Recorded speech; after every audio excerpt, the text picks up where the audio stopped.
All right, guys, here we go. I'm working on the Dodge Ram 2500, but the other guys are working on a Ford F-550 conversion. So we're gonna sneak over there and I'm gonna show you what they're doing and give you the inside scoop on what we're doing. Here we come, sneaking it on the guys. You don't want to film this. Look at Rick over there slinging that mud. The Bondo Slayer. You know he's doing something bad when he's using the cheap version of the Evercoat products. And the big spreader. The big spreader. Yeah, that's a big boy right there. Yep. Next comes the snow show. All right, so we're sneaking over here. You can see limited on space, so we are congested over here, but they are going hard on this F-550 road. We're going to call this one the roadblock because every time you work on this thing, there's some sort of roadblock. Nah, you can get through a roadblock. You can't get through this thing. We'll go back here. Where the heck is Lewis hiding back here? I feel bad because I think my bad luck has rubbed off on him. You gave it to me. You gave me your bad luck. He's having a rough week. It's only Monday too. It feels like it's already been a long work week, doesn't it? My weekend made it feel like a whole work week. Poor Lewis had his Civic totaled. Yeah, not good. But we're talking Tahoe coming soon. Yeah, he's actually excited because he's getting something new. One less Honda in the world. Yeah. Hey, that Honda went to hell and back. Had to. Time being totaled, I think. Oh my lord. You could probably fix it again. I'm not putting that money into it. Nope. Oh, good you want a Tahoe. So look at this. So this is on this F-550. So I'm going to give you a little recap here, right? What Lewis is doing over here. This is a 2000 Ford F-550. The customer wanted it upgraded to a 2008 dash. Power windows, the whole shebang, everything. And we went through and are doing everything the way it should be, making sure everything works and functions. So he went and purchased some new doors so that we could get all the power door hardware and all the pieces and all that stuff so it works. In doing so, we realized his doors were rusty, so why not use the new doors completely, put them on, use the new parts, new doors with no rust, but it had the little beep, boop, beep, boop, beep, boop, boop. You know the buttons are right there, buddy. Oh. So they had those buttons. And of course, Ralph doesn't want them, so they're gone. Cut them out, welded it up. Now they're body working it. We're gonna get these bad boys on there. Before we do, I wanna say, Lewis made a big deal about this dash conversion. Everybody says it's a 3-hour swab. They lied. Whoever said it was a 3 hours to do the swab, I would love to see them do it. Can you tell us some of the roadblocks that we've run into? Like, because this literally, every time we touch anything, it's a stop. See, the dash wasn't that bad. You know, you're right. The dash was actually real simple if you're taking in account swapping the '08 interior in. But then that could also be part of our parts resource. How we got the parts and everything. That could be a big problem of it because we are using a lot of parts from a crew cab.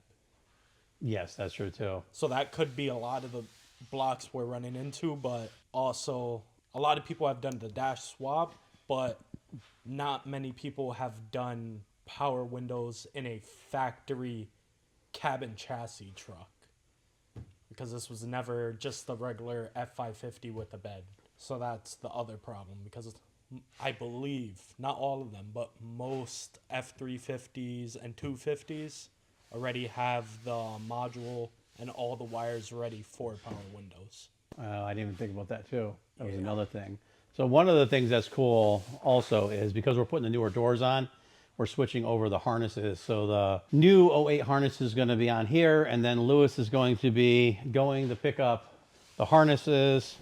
Because what we're going to end up doing, which you can't really see because Rick masked everything off because he's being smart and does not want to get Bondo or anything inside the cab. But if you could pretend this was the A-pillar, in here on the new vehicles is actually a nice clip. that you could take the doors off, unclip it, take them right off. The old vehicles, they were hardwired in. You had to take all the wiring out, and it's a pain. So this one's actually going to have that new bracket in there. All right, Slick So, Rick. Rick is, so we're going to do, can we call this one, I don't know if I can even say it. I've got a lot of names for this truck so far. But I was thinking about for what you're repairing. You know, I was thinking about the trouble that we've had, the amount of money it costs from just having a really stupid employee. yes. Yeah. So I think at this point, it would have probably been cheaper to buy a new cab, cut the roof off it. it's scary, Yeah.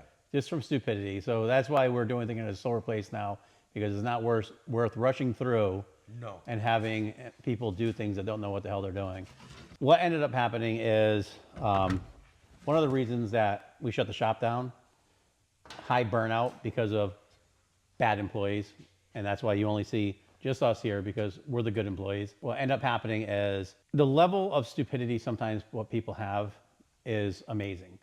When you tell someone to cut out a round hole, not a square hole, because if you cut a round hole out or you cut a square hole out, all the heat goes right towards the sharp points and warps things. So let's just imagine we had a really bad employee here who we were cutting a rusty hole out of the roof and said to cut a round hole and weld it up, and then they cut a square hole. Rick's laughing. I can do this now, that's right. And then they cut a square hole. And doing so, they warped the roof so bad that we had major work that we had to do, right? Then we said, nope, you got to cut a round hole out this time. You see the damage that a square hole did. And then they went and cut a round hole out again, a square hole out again. Larger square hole. So then, here we are. Fixing it right, doing it right. Everything's welded right now. Rick is lucky enough to be doing body work on it right now. That's right. But it's going to be beautiful. It will be perfect on our dime. I'm tired of spending more money on the cars out of our pocket than the customers had paid. Yeah. Yeah. But on to the fun. So let me see if you can see through this window. We'll have to show you at a later date. There's a the window, maybe you can see through it. you don't have to do that right now. Well, this is already, I already had cut this, and I just taped it quickly back up. Here you go. Let's go right through the hole here. This is fun. So you can see it's getting a full King Ranch interior swap, which is super easy. Piece of cake. And every time you go to do something, so things that you're going to want to remember if you do this, if you take an '08 dash, the A-pillars from the 2000 aren't going to fit. And so like this gentleman here, and I say gentleman loosely,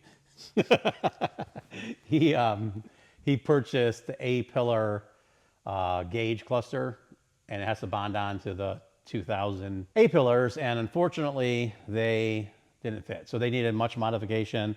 They had to be trimmed down a lot, test fitted in and out.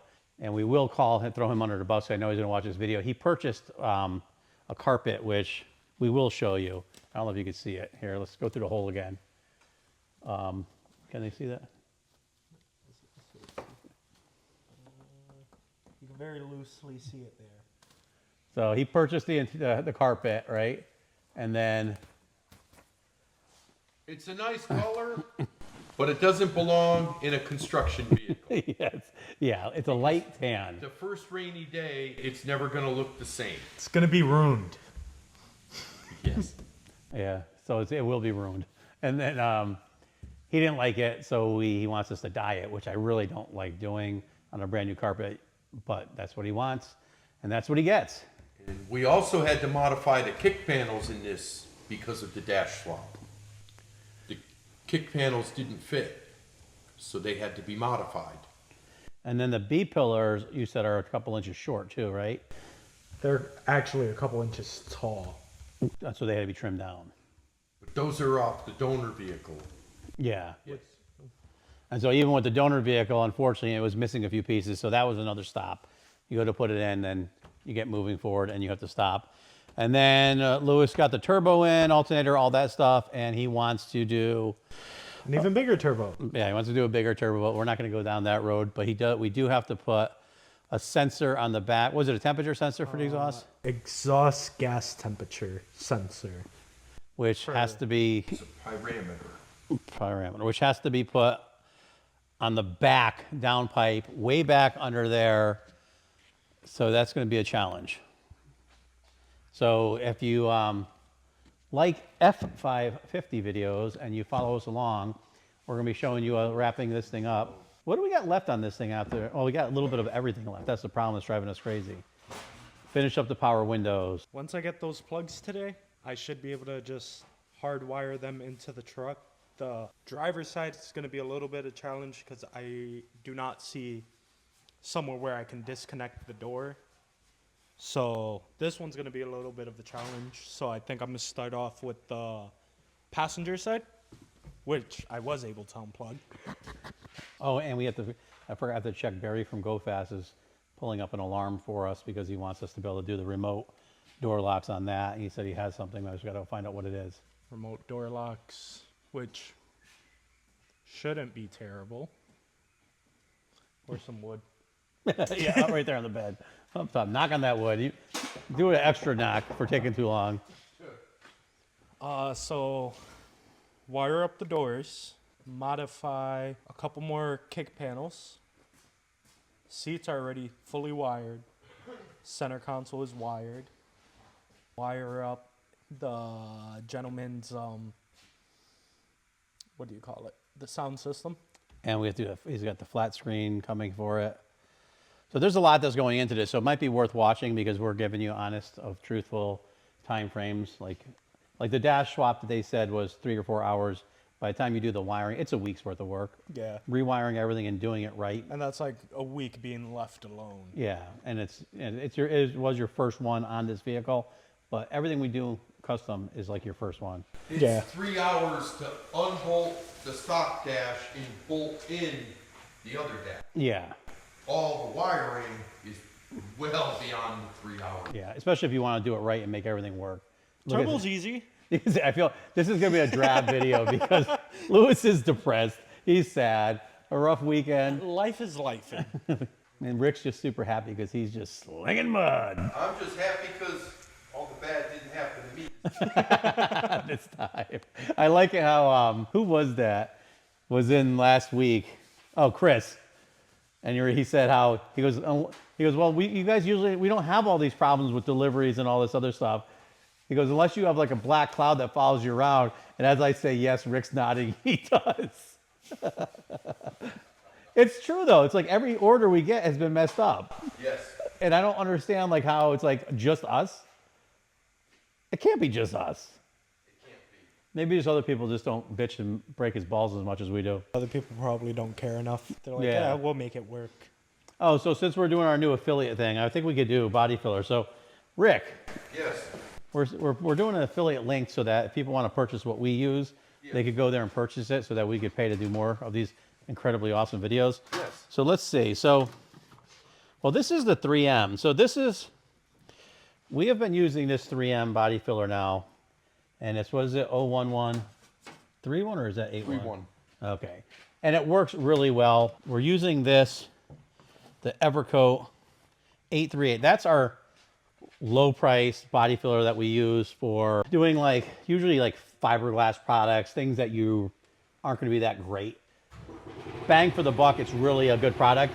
The 3M body filler is new. We've been using Rage Evercoat for the Rage 125 for quite a few years now. We really like that product. I would say I don't really know if our representation of the company, because we used to have Evercoat Joe used to come in all the time, or not all the time, but he was very knowledgeable. He tell us about it, and there was a good representation of their products, and so we use that more. Now it seems a lot of our body suppliers have been pushing the 3M stuff. The 3M is quite a bit less money. We've had zero problems with it.